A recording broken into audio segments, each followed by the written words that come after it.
El liderazgo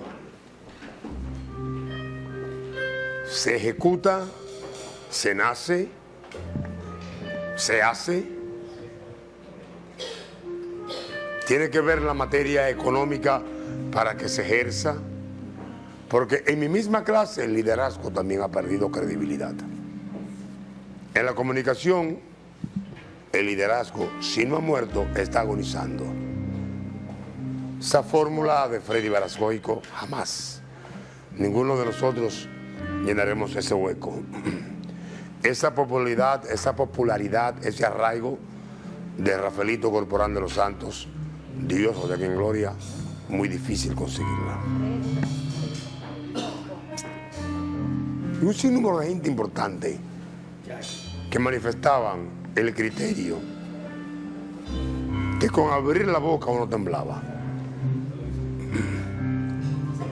Hay personas que conocen la cosecha del liderazgo, la forma, cómo se nace, cómo se hace. Y quise invitar al distinguido amigo, doctor Julián Cerulle.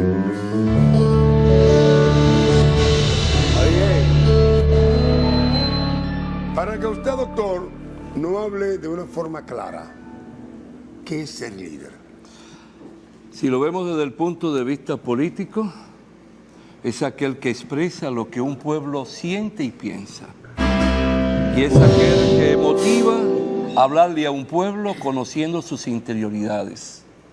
Es decir, se introduce en la sociedad, en las contradicciones que brotan de una sociedad, les presenta conclusiones a un pueblo y sabe guiarlo promoviendo la toma de conciencia de responsabilidades, obligaciones y deberes. Muy bien, siendo sincero, claro, ¿por qué en estos momentos no existe esa potestad de tener un liderazgo abierto en los barrios, en las urbanizaciones, en la política, en el deporte? Líderes dominicanos que levanten la bandera. Porque el sentimiento de servicio se ha perdido. Okay. Se ha caído en un individualismo, en un yoísmo. Soy yo y más nadie. Ya no existe tampoco el concepto de educar a un pueblo, hablarle a un pueblo, decirle a un pueblo cuáles son sus problemas. El pueblo se puede mover un día, como por ejemplo la Marcha Verde, por un tema, por un punto determinado. Pero eso un día pasa. Pero los pueblos mantienen su coraza de lucha permanente y constante en la medida en que encuentran quien les hable de sus propios problemas, quien le diga en qué consisten y dónde están las causas. No solo decirle el problema, sino las causas. Por esa razón, la República Dominicana, después de la muerte de Trujillo, solo ha conocido un líder a plenitud. ¿Quién es? Porque ese hombre le hablaba a su pueblo, lo educaba y lo organizaba.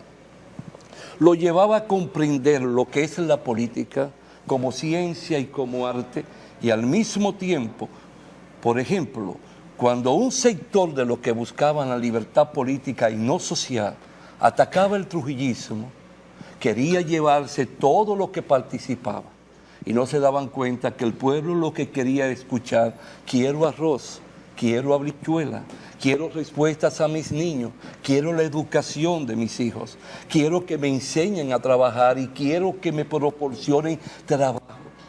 Es como cuando Ho Chi Minh en Vietnam decía, el lema es arroz, comprendió que el pueblo vietnamita lo que buscaba era comer. Y si tú no te integras a comprender las realidades y las interioridades de la sociedad en que tú vives, jamás podrás llegar al corazón de un pueblo. Será solamente una cigua que pasó, una tórtola que pasó, y más nada en el futuro se recordará de ti. ¿Qué partido aquí está organizando el pueblo? ¿Qué partido crea estructuras orgánicas? ¿Qué partido hace de sus locales una escuela para enseñar lo que es política, lo que es organizar? ¿Por qué, como tú bien has dicho, han desaparecido los clubes sociales? Aquellos clubes que hicieron historia, donde se daban conferencias, mesas redondas, donde se hablaba de Duarte, de Gaspar Polanco, donde se encuentran ahora los sindicatos del ayer. donde hay un liderazgo sindical que motorice las luchas de los trabajadores por sus auténticas y reales reivindicaciones. ¿Quién de nosotros nos sentaríamos a escuchar por televisión media hora a uno de estos que se llaman dirigentes políticos de nuestro país? ¿Qué nos van a decir? Solo hay un tema: corrupción o anti-Haití. Después no se le habla de más nada a un pueblo.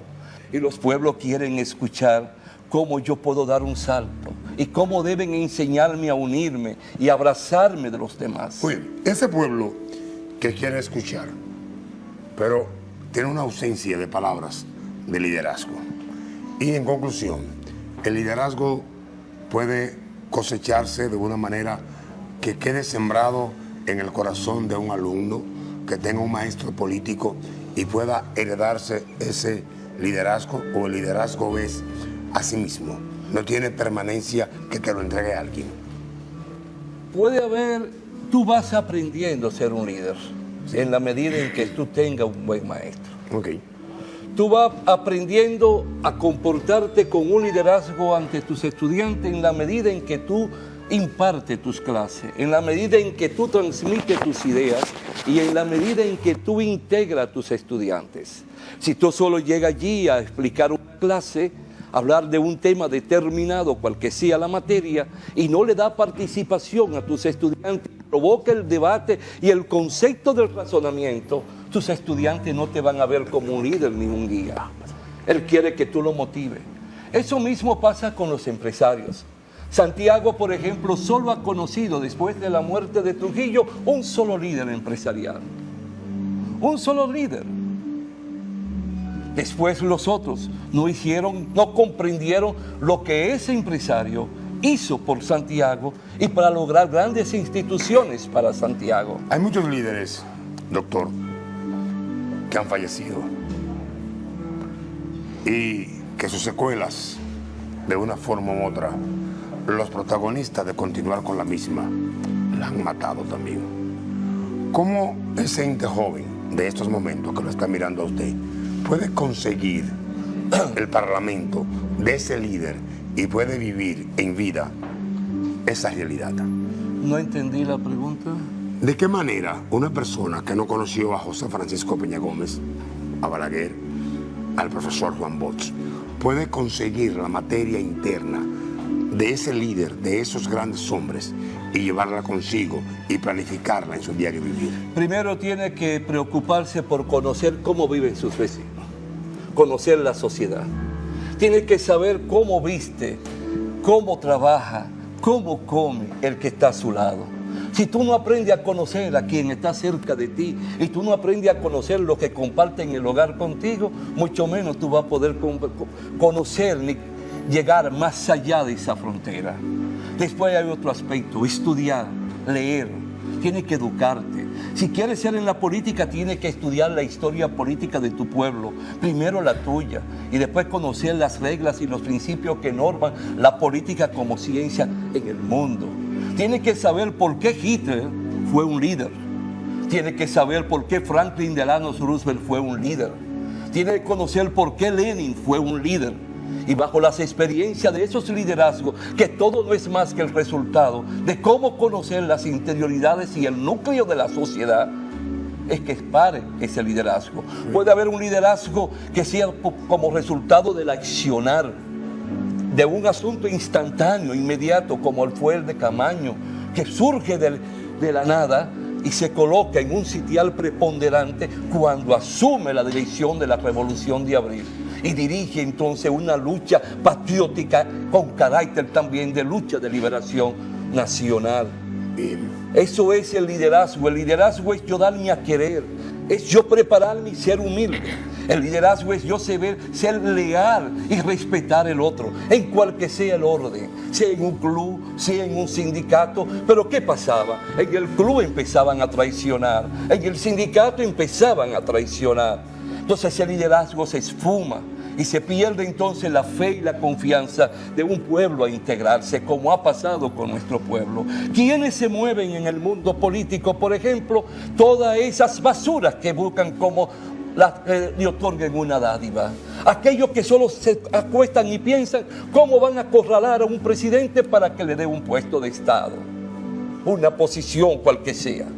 No, usted se gana el respeto por sus méritos, por las ideas que usted transmite, cómo usted habla con los demás, qué prestigio usted va ganando con su accionar, en cualquier sea el accionar que uno esté en la vida. No importa el puesto ni el estatus que tú tengas. No importa que tú tengas apellido o no tengas nombre. No importa que tenga fortuna o no tenga fortuna. Todos están llamados a ocupar un sitial y a ganarse un respeto. Tú mencionaste dos figuras. Mencionaste a Peña Gómez. Y Peña Gómez venía de extracto muy pobre, sin apellido y sin nombre. Pero comprendió, tengo que prepararme, tengo que formarme, tengo que sacrificarme para ganarme un espacio. Lo logró. Tiene el otro, hijo de campesinos, vamos a decir, que llegó solo a un primer grado del bachillerato y se gana la gloria de ser uno de los grandes intelectuales de nuestra América morena, y forjador de ideas, y forjador de discípulos, y forjador de un hombre en el mundo, Juan Bosch. Amén. Doctor, 60 segundos para decirle a esa materia joven la fórmula perfecta para comenzar un liderazgo.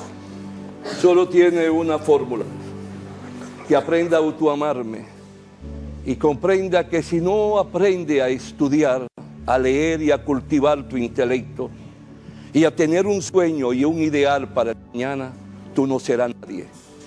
Si te dejas arrastrar del momento que te proporciona lo que tú crees que es tu amigo, tú no serás nadie. Si quieres ser alguien, tienes que ganarte el respeto, tienes también que trillar un camino y saber ir quitando las espinas y enamorarte de la vida y amar la vida y transmitir amor y escuchar las sabias palabras de tus abuelitos y de tus padres. Nunca abandone lo que es el concepto de familia si quieres ser grande en el mañana. Muchas gracias.